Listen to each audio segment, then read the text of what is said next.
恐怖电影在奥斯卡上一直不太受待见，得奖的次数本来就少，奖项也无非是些最佳化妆、最佳剪辑。那获过奥斯卡大奖的恐怖电影有哪些呢？在得过奥斯卡的恐怖电影中，又有哪些扬眉吐气的大赢家呢？小编为大家盘点了10部获过奥斯卡大奖的恐怖电影，包括获得最佳男主角的《化身博士》，1973年10项提名的《驱魔人》，以及唯一一部获得奥斯卡最佳影片的恐怖片《沉默的羔羊》等等。这些恐怖电影凭什么能获得奥斯卡的青睐？不妨去看看吧。获过奥斯卡大奖的恐怖电影排行榜：1. 沉默的羔羊。沉默的羔羊于1991年在美国上映，荣获了第64届奥斯卡奖最佳影片奖项，是一部改编自托马斯·哈里斯同名小说的惊悚电影，由乔纳森·戴米执导，朱迪·福斯特、安东尼·霍普金斯等人主演。该片讲述了实习特工克拉丽丝为了追寻杀人狂野牛比尔的线索，前往一所监狱访问精神病专家汉尼拔博士。汉尼拔给克拉丽丝提供了一些线索，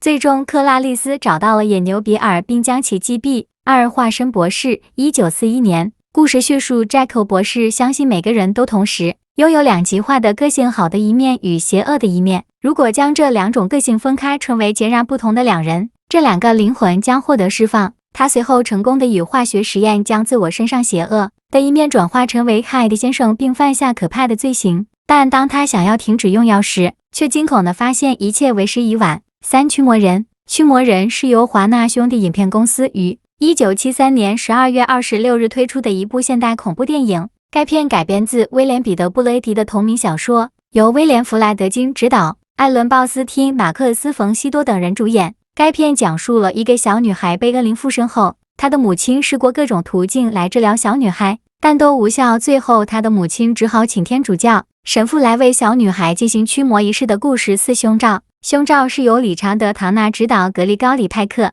利莱·米克、大卫·沃纳等人主演的恐怖电影。影片讲述了一对美国夫妇在领养了婴儿达米安后发生了一连串的离奇怪事，这时才发现这个孩子原来是恶魔之子的故事。该片于1976年6月25日在美国上映，与驱魔人罗斯玛丽的驱魔等颇为相似。胸罩并不是以血腥，而是以充满邪恶宗教氛围取胜，以圣经启示录中的魔鬼复活之说为蓝本，大肆恐吓观众。尽管此类影片不算少数，但胸罩确实给人带来心灵的战栗，尤其是片中男孩那阴森可怕的狞笑五大白鲨。大白鲨根据彼得·本奇利的同名小说改编，是史蒂文斯皮尔伯格拍摄经典影片之一，于1975年在美国上映的一部的惊悚电影。主要演员有罗伊·施耐德、理查德·德拉福斯、罗伯特·向、莫瑞·汉密尔顿等。该电影讲述了一个名叫艾米蒂岛的暑期度假小镇近海出现一头巨大的食人大白鲨，多名游客命丧其口。当地警长在一名海洋生物学家和一位职业鲨鱼捕手的帮助下，决心猎杀这条鲨鱼的故事。6. 变蝇人。变蝇人是20世纪福克斯电影公司发行的一部恐怖片，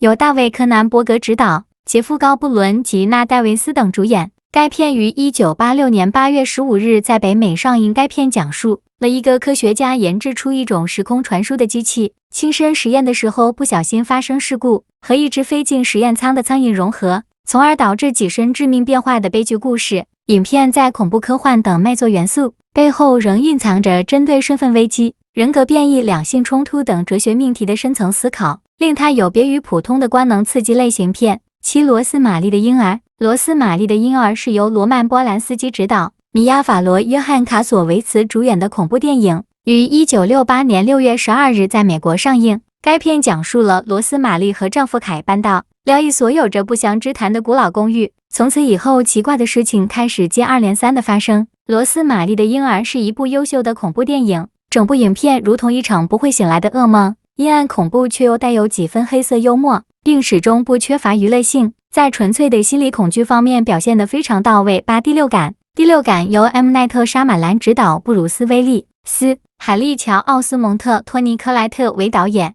该片于1999年8月6日上映。影片的一开始，身为儿童心理治疗师的麦坎就被自己10年之前曾经放弃治疗的患者枪击，之后这个青年也因为绝望吞枪自尽。而后镜头跨越了3年时光，这时的麦坎找到了一个与当年枪击自己的患者情况类似的病例，想要挽回遗憾。这个新的治疗对象就是影片中的另一位主人公9岁的小男孩抠他们之间的故事就这样开始，一切顺理成章。9断头谷。断头谷是由蒂姆·伯顿执导的恐怖悬疑片，约翰尼·德普、克里斯蒂娜·里奇、米兰达·理查森、迈克尔·冈本等参加演出。影片于1999年11月19日在北美上映。18世纪末期的纽约，警察们还沿用古老的办案方式对罪犯刑讯逼供。年轻的警察依靠布克瑞恩笃信科学的办案方式，因此受到室内同行的排挤，被派到一个名叫睡谷，也称作断头谷的小镇办理一起连环凶杀案。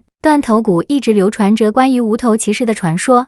异形。异形是1979年上映，雷利·史考特执导的一部科幻恐怖片，由汤姆斯·凯里特、雪歌妮·威佛主演。星际航船诺什莫号是一艘载有7名船员的大型商业运输船，它正带着大量的矿石返回地球。中途时处在休眠状态的船员被主电脑唤醒，原来飞船接收到一组信号，根据接到的指令，他们必须改变航行。追查事情缘由，适当采取援救活动。派到地面的分队成员发现了一艘航船残骸，船员早已死亡，成为化石，但在底舱却发现了许多类似虫卵的大圆球，它们被一层射线保护住，似乎还有生命活动。非常感谢大家观看细说为您带来视频，希望这个视频能够对您有所帮助。如果您对本视频有任何疑问或建议，请在评论区留言，我们会尽快回复您的问题。同时，如果您觉得这个视频有价值，请点赞并分享给更多的朋友，让更多的人受益于这个视频。感谢大家的支持和关注，我们下期再见。